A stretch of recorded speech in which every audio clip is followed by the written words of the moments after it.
One quiet evening, I found myself sitting at the dining table, flipping through some medical forms for my daughter, Zoe. She was about to start kindergarten, so she just had a thorough checkup at the pediatrician's office.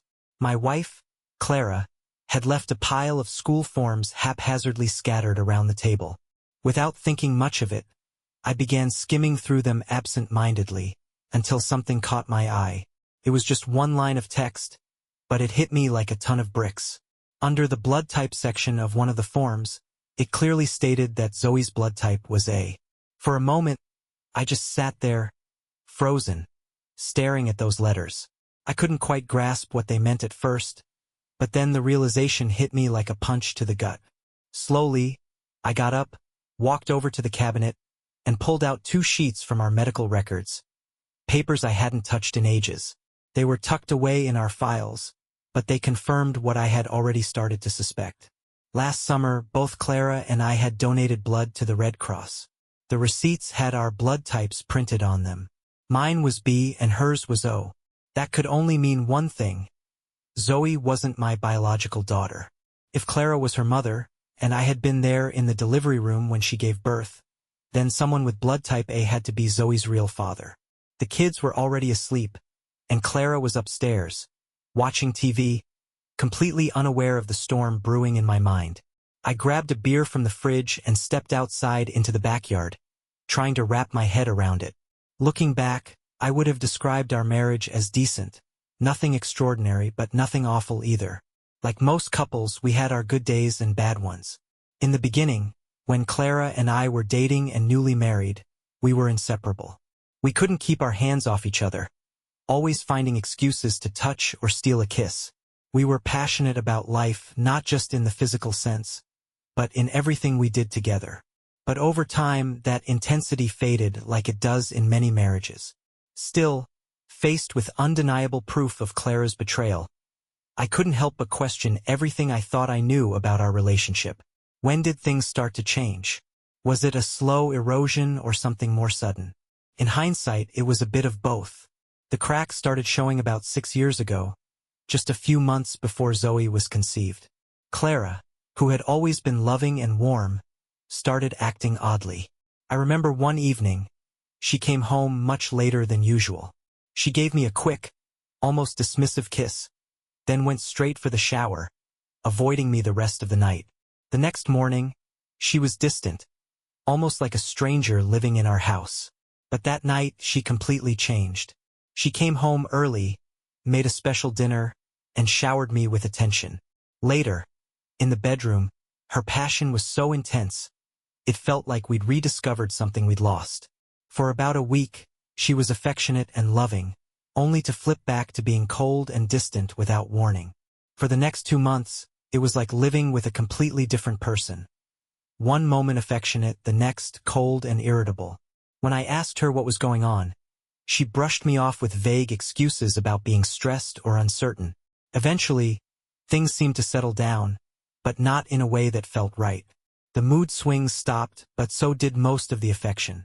She became indifferent to intimacy, and any attempt at closeness was met with rejection. If I pushed, she'd reluctantly agree, but it felt like she was doing me a favor rather than sharing something real. I wondered if this was just the way marriages were supposed to be, but I didn't have anything to compare it to. This was my first and only marriage, and I had never imagined it would turn out this way. At the time, I brushed off the changes. Clara got pregnant with Zoe, and we both got caught up in the excitement of becoming parents. For a while, the joy of having our daughter overshadowed everything else. After Zoe was born, our lives turned into a blur of sleepless nights and endless responsibilities. Clara's growing disinterest in intimacy seemed more understandable, though it still stung. When Zoe turned 3, Clara got pregnant again, and we had our son, Lucas, shortly after Zoe's 4th birthday. By that point, our relationship had settled into a predictable routine. We weren't passionate lovers anymore. We were just parents trying to juggle life. I loved my kids with all my heart, and I convinced myself this was just a phase that all couples go through when raising young children. But now, sitting outside under the stars, with a beer in my hand, the truth I'd been blind to for so long was finally glaring at me. Clara had been unfaithful. 6 years ago, during that strange, turbulent time, she must have started an affair. The late nights, the coldness, the strange urgency to shower, now it all made sense. Even those brief moments of passion could be explained. Guilt, maybe? Or perhaps it was just an attempt to keep me from suspecting anything. The shock quickly shifted to anger. Clara hadn't just betrayed me. She tricked me into raising another man's child. And as much as it hurt, I couldn't help but wonder, was Lucas even mine? The temptation to storm into the house, confront her with the evidence, and throw her out was overwhelming. But I knew nothing about this situation was simple. I loved my kids, both of them, more than anything, and whether or not we shared the same DNA didn't matter. They were my world. But the harsh truth was, if Clara and I got divorced, the truth about their parentage would likely come to light, and Clara would almost certainly get full custody. I had to ask myself, what did I really want out of all this? Surprisingly, the answers came to me pretty quickly. First, I needed to know the full extent of Clara's betrayal. Had this been a one-time mistake? Did she even realize that Zoe wasn't biologically mine? Or, even worse, had she known all along and had been lying to me for years? Second, I was absolutely certain of one thing. I would keep raising Zoe and Lucas as my own, no matter what. They didn't deserve to be dragged into this mess because of Clara's choices, and I was determined to protect them from the ugly truth. Once I figured out my priorities, the next steps seemed clearer. That same night, after the kids were in bed, I quietly went into their rooms and used cotton swabs to collect DNA samples from their cheeks. I marked Zoe's swab with a 2 and Lucas's with a 3, then swabbed my own cheek and labeled it 1. I had a friend who worked in a university chemistry lab, a guy I trusted, and I called him saying I was doing a family genealogy project and needed some DNA tests. A week later, my friend called me with the results. He had no clue what the samples were for, and I stuck with my story about researching some distant family connection. He told me that Zoe and Lucas were definitely siblings, but neither of them had any genetic link to me. That was it, the confirmation I had dreaded. Zoe and Lucas weren't my biological children. I thanked him, hung up, and sat there, feeling my world collapse. 2 kids. Clara had not just one, but 2 children with another man. The question now was, how much did she know? Did she realize they weren't mine, or had she convinced herself otherwise? The only way to figure it out was to test her. Later that evening, I found Clara in the kitchen washing dishes. Without looking directly at her, I casually mentioned that a friend of mine, a biologist, was working on a genetics project and needed DNA samples from families. I said I thought it would be fun if we all participated, me, her, and the kids. I'd already collected the kids' samples while they were asleep, and I suggested we do ours that night. At first, she didn't react, but then I saw her freeze, almost dropping the pan.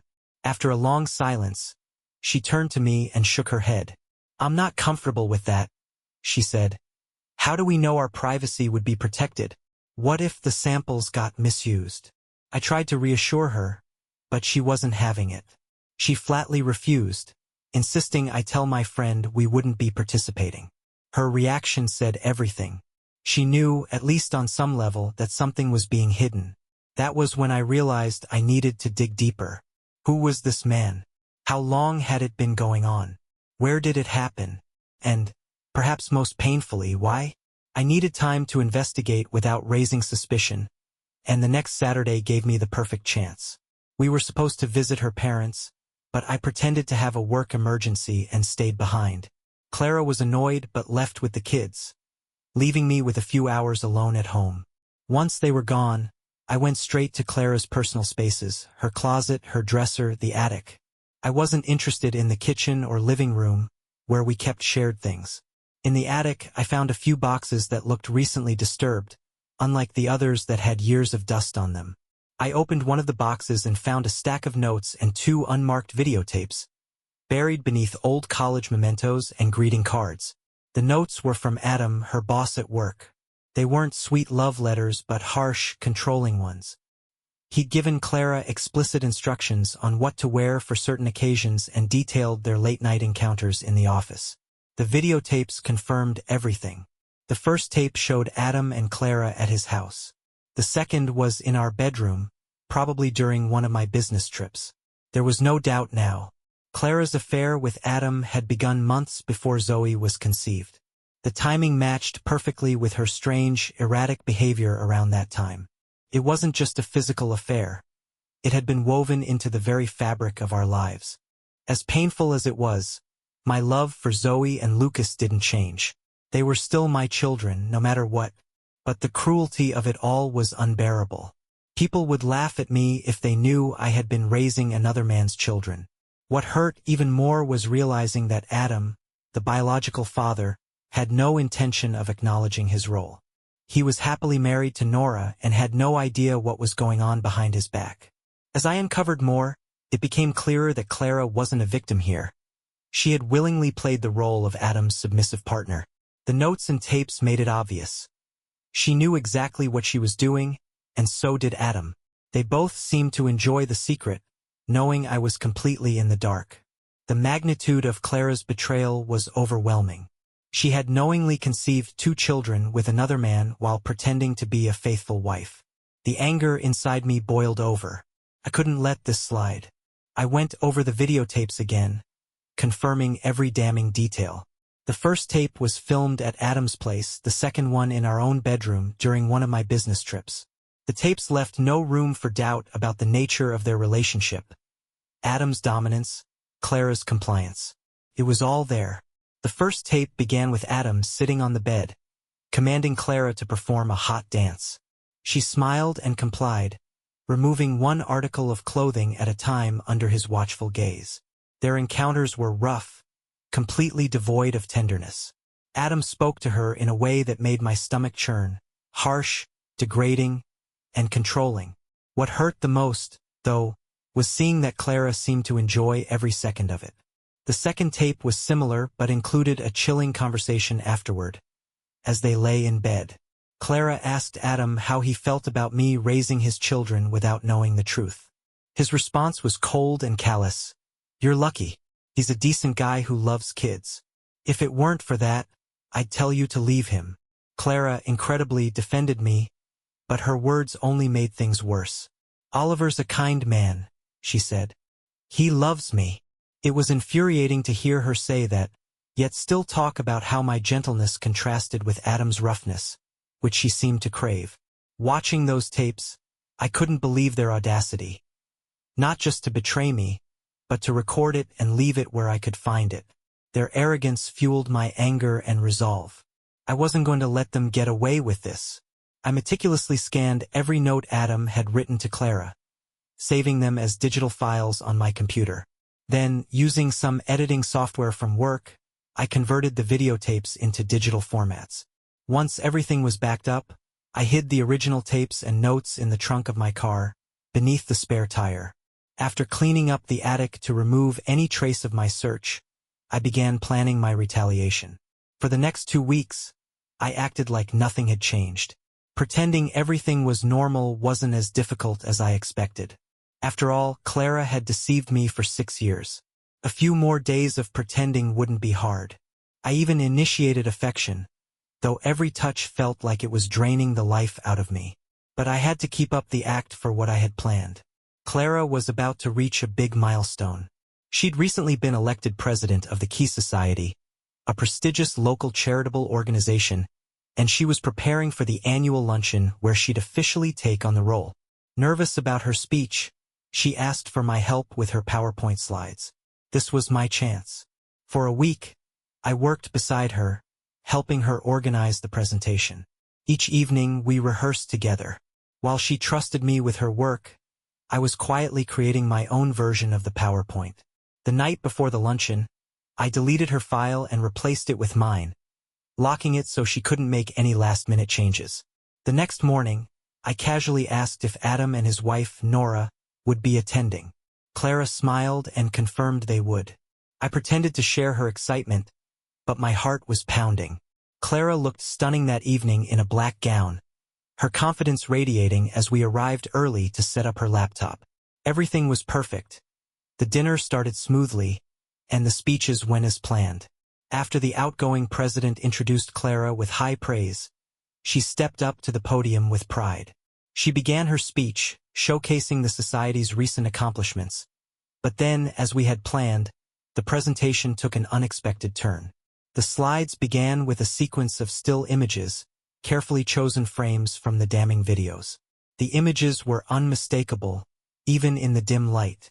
Each shot captured moments of Clara and Adam engaged in love acts. Clara continued with her speech, oblivious to the growing tension in the room, until the murmurs started. It wasn't long before she noticed the screen behind her. Her reaction was instant. She gasped, knocking over a glass of water in the process. Her face turned red, and she scrambled to stop the presentation, but it was already too late. The images shifted into video clips, and Adam's voice filled the room, loud and clear. "How are you going to keep him from finding out it's my kid?" he sneered. "Just give him enough intimacy every now and then, and he won't suspect a thing," he added with a cruel laugh.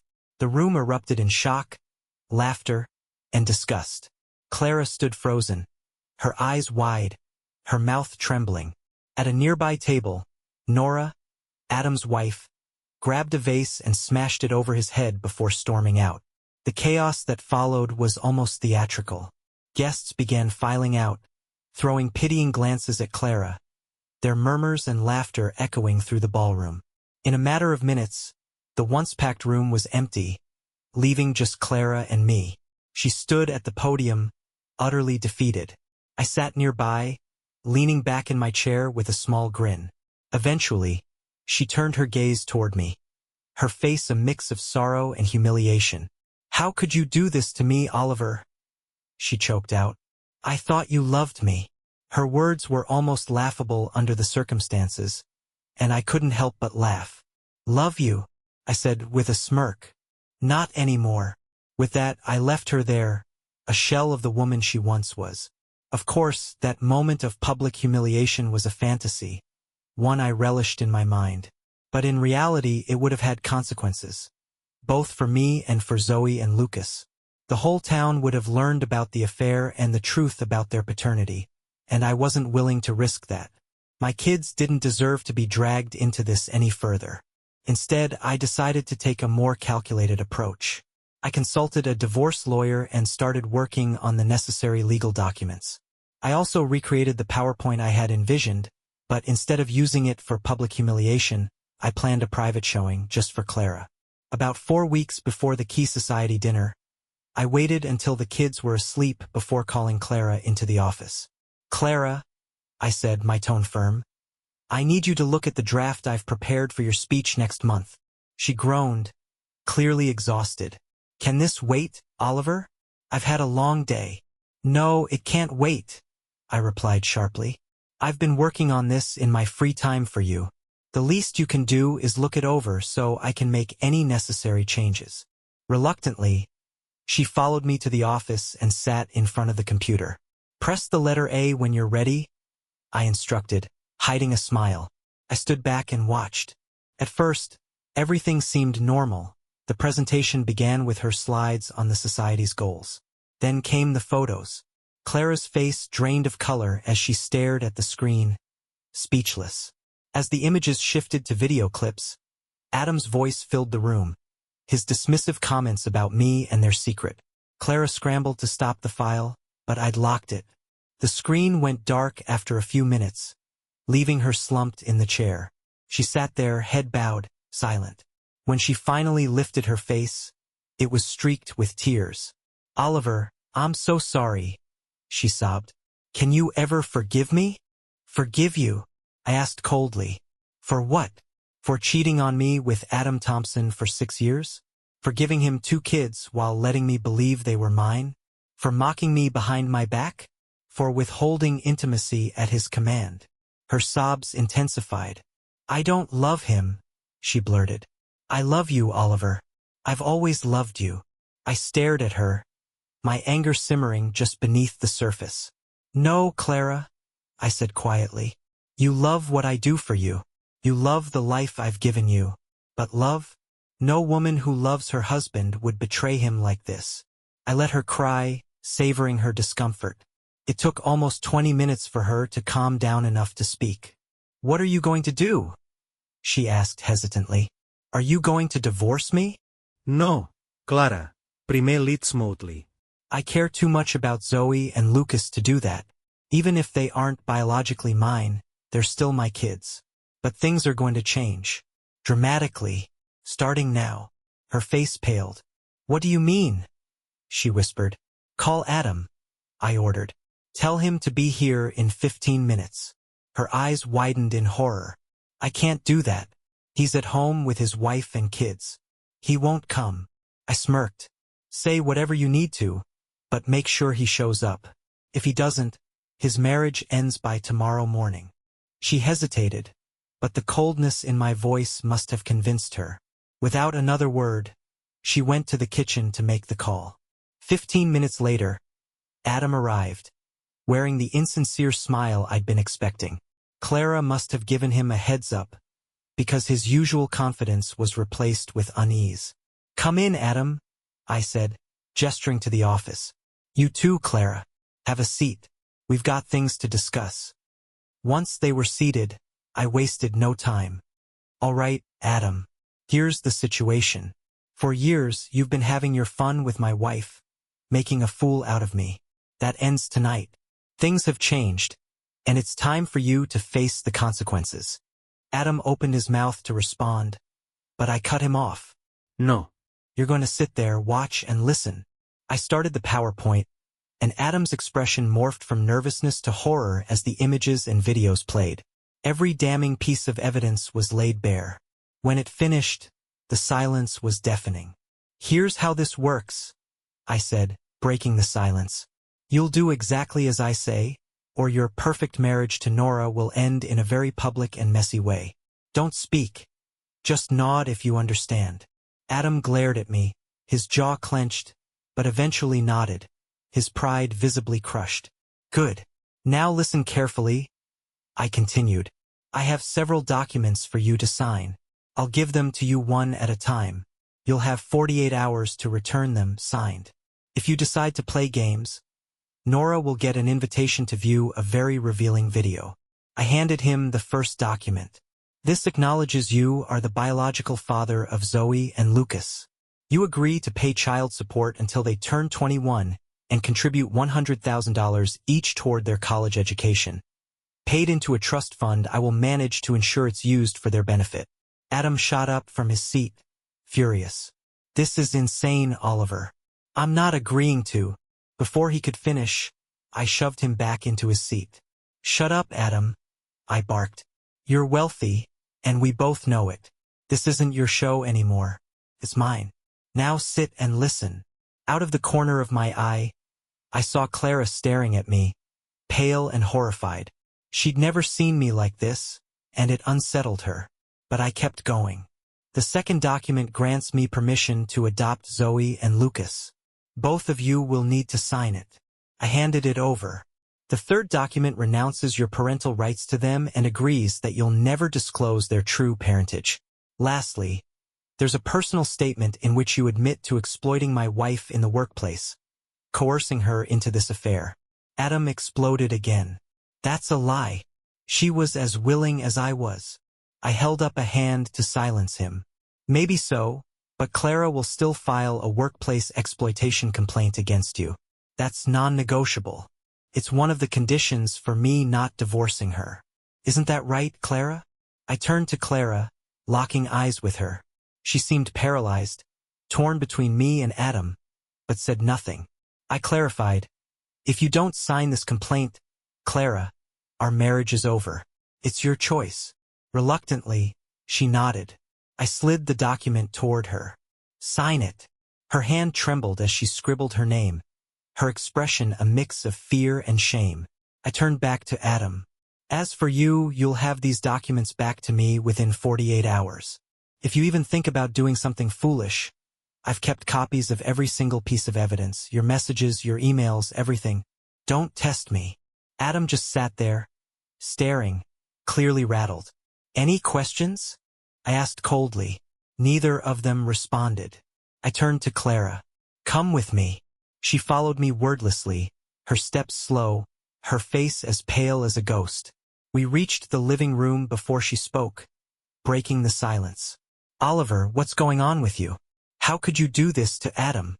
I raised an eyebrow, taken aback. Do this to Adam? Don't you see what he's done to us? To you? To me? To our family? Her voice softened, eyes downcast. Yes, of course, but you're so angry. It's like you've lost it completely. I paused. Clara, I told you, I'm not divorcing you, but this marriage is going to be very different from now on. Do you understand? She nodded, voice barely above a whisper. Yes, Oliver. I'll do whatever it takes to make this right. I'm sorry. So sorry for everything. I exhaled sharply. Fine. Let's set some ground rules. First, you're going to find a new job. No more seeing Adam every day. And just to make this perfectly clear, no personal contact with him. No phone calls. No emails. Nothing. Yes, she whispered. Good. Second, if we're going to make this work, it'll be on my terms. I won't put up with your coldness, your indifference, or your bad attitude.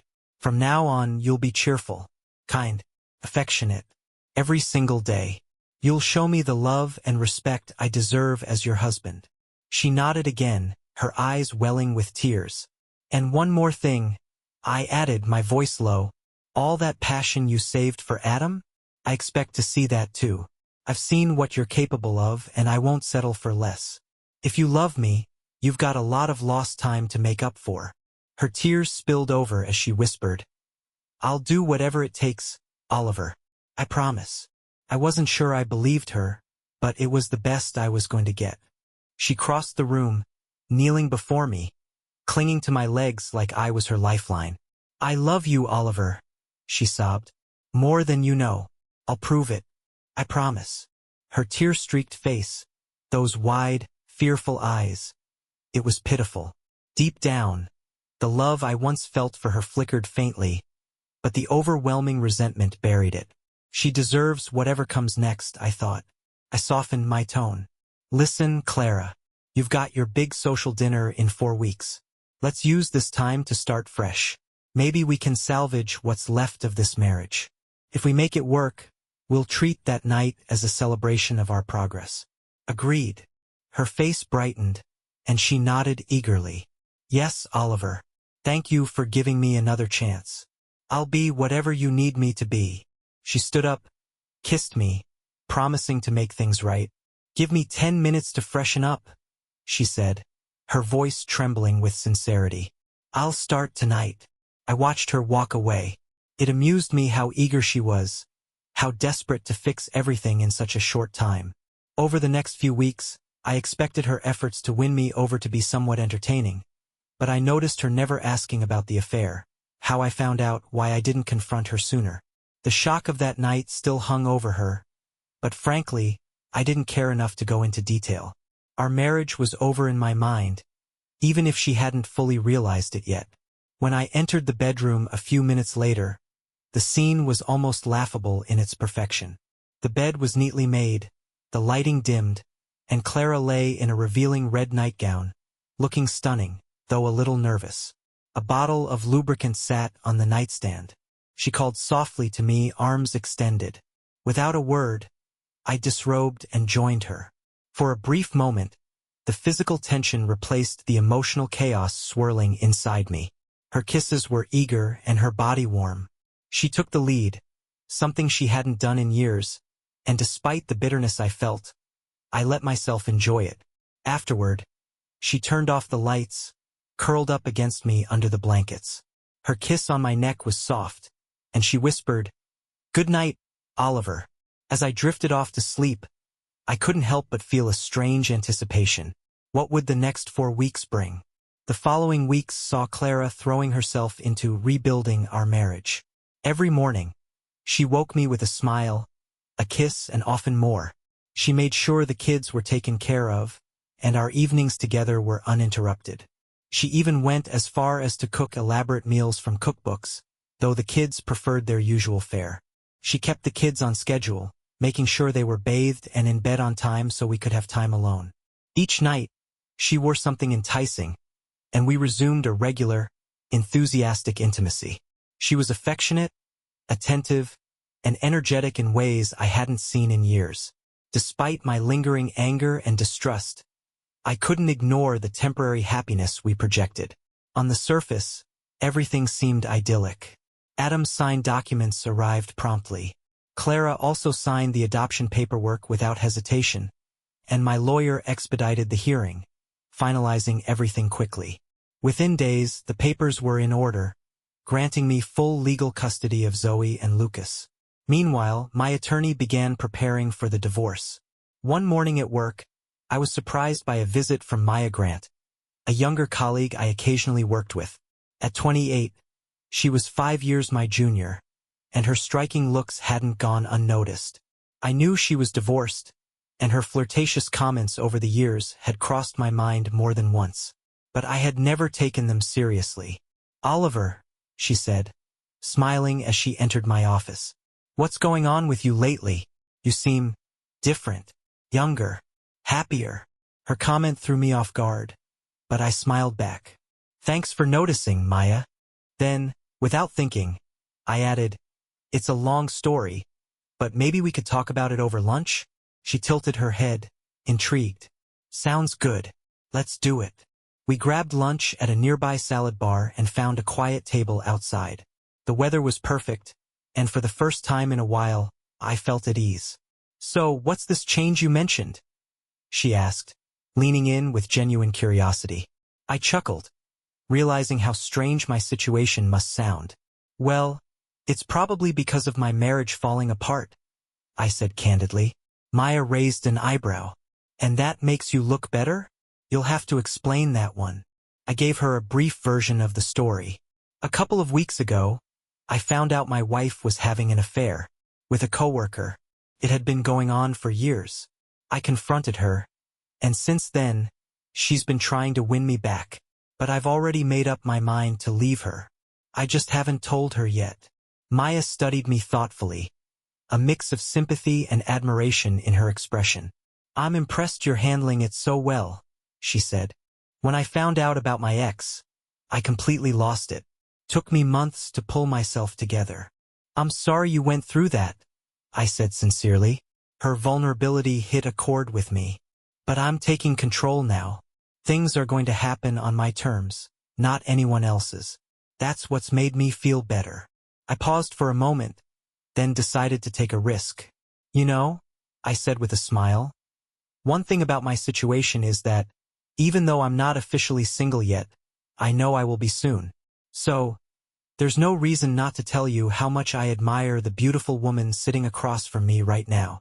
Maya blushed, a faint smile tugging at her lips. She glanced away briefly before meeting my eyes again. "Geez, Oliver," she said softly, "you've put me in an awkward spot. I didn't think you'd be so straightforward." "Sorry," I replied, feeling a bit self-conscious. "But you're gorgeous, fun, and amazing. I've been attracted to you since we first met. It's just that, until now, I never had the chance to say it. So, what do you think about joining me for dinner on Saturday? I know a great little Italian place by the river." She paused, her expression serious. "Oliver, I like you too. It's always easy with you. But can I trust you? Is your marriage really over? Or is this just a way to get into my pants? Forgive me for being blunt, but I've been down this road before." I met her gaze steady. "Maya, I've always been honest with you. I'm ending things with Clara in about 2 weeks, and I'll be filing for divorce the same day. There's no going back. But I'll understand if you want to keep your distance. I'll just be a little disappointed." She smiled then, the kind of smile that felt like the sun breaking through clouds. No, Oliver. "Now that you've said it, I'm not going to pass up the chance. I'll join you for dinner before you change your mind." Her gaze lingered on me, and after a moment, I leaned in and kissed her lightly. It wasn't a passionate kiss, but it was sweet, full of promise. When we parted, I felt a sense of excitement and anticipation I hadn't felt in a long time. Later that evening, back at home, I told Clara about my plans for Saturday. I didn't sugarcoat it. "I'll be going out with someone else," I said flatly, "and I expect you to stay home with the kids." Clara froze, her face crumpling with emotion. "Oliver," she protested, her voice breaking, But I've been trying so hard. Please, can't we fix this? How can you see someone else? I looked at her, cold and unmoving. It's simple, Clara. You didn't just see someone else. You carried on a 6-year affair. While you've been trying to make up for it, it doesn't change what you did. And it doesn't mean you automatically deserve my loyalty. I need to find enjoyment elsewhere before we're even close to equal footing. Her tears spilled over. Will you sleep with her? She asked, voice trembling. No, I said, deliberately slow. But I could. And you need to understand that. If the thought hurts you, well, that's just a small taste of what you put me through. With that, I turned and walked out of the room, leaving her to process my words.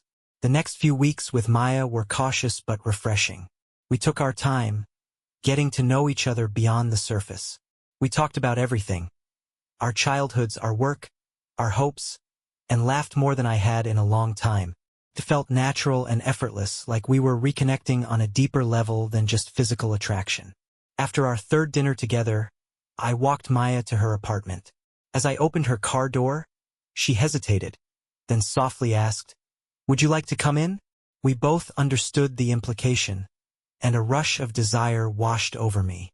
Inside, Maya melted into my arms, and we kissed like two infatuated teenagers. Pulling back slightly, Maya confessed, "I really want this, Oliver, but it's been a while." I'm nervous. I smiled, lifting her gently. "Let's take our time." Which way to the bedroom? Our first night together was tender, intimate, and far different from anything I had shared with Clara in years. Maya was shy at first, allowing me to explore her at a gentle pace. Her beauty and vulnerability were intoxicating. It wasn't just about passion. It felt like two people genuinely connecting, sharing joy, and discovering each other anew. Afterward, she kissed me softly, repeatedly, her hands lingering on my skin. "Will you stay the night?" she asked, her voice soft. I gladly agreed, and we fell asleep in each other's arms, wrapped in the kind of warmth and comfort that had been missing from my life for far too long.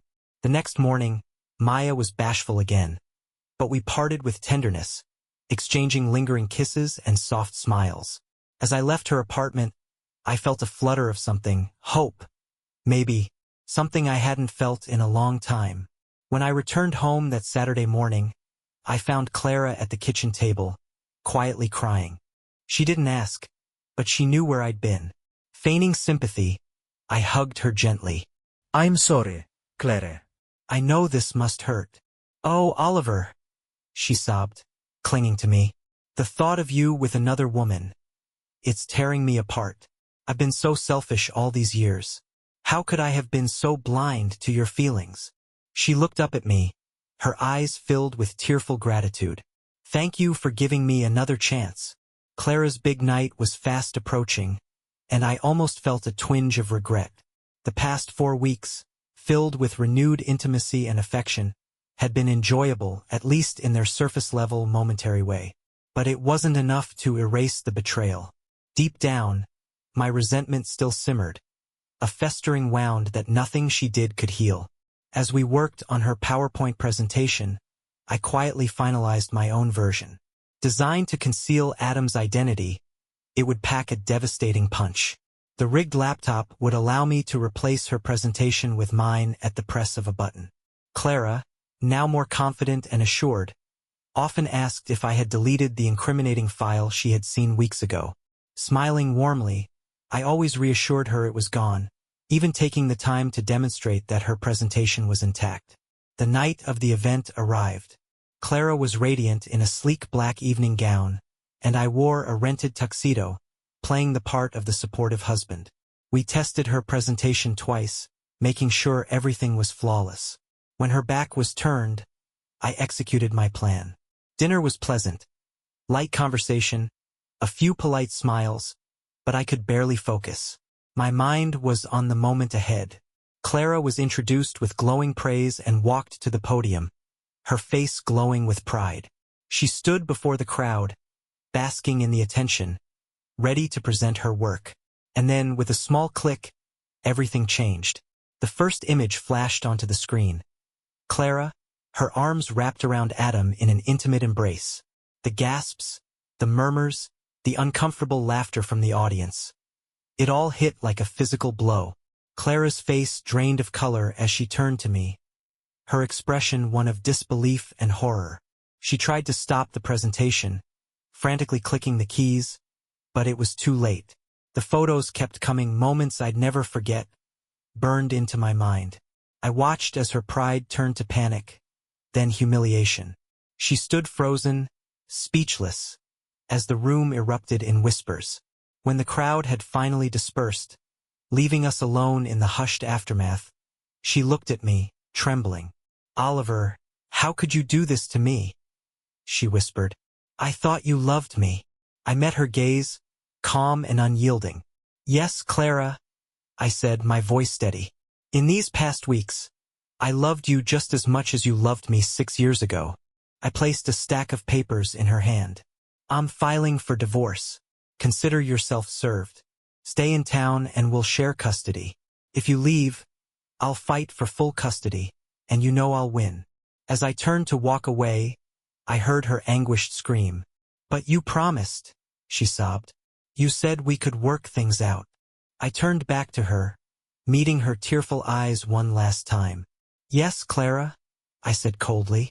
"And after all these years of your deceit, I suppose I finally lied to you too."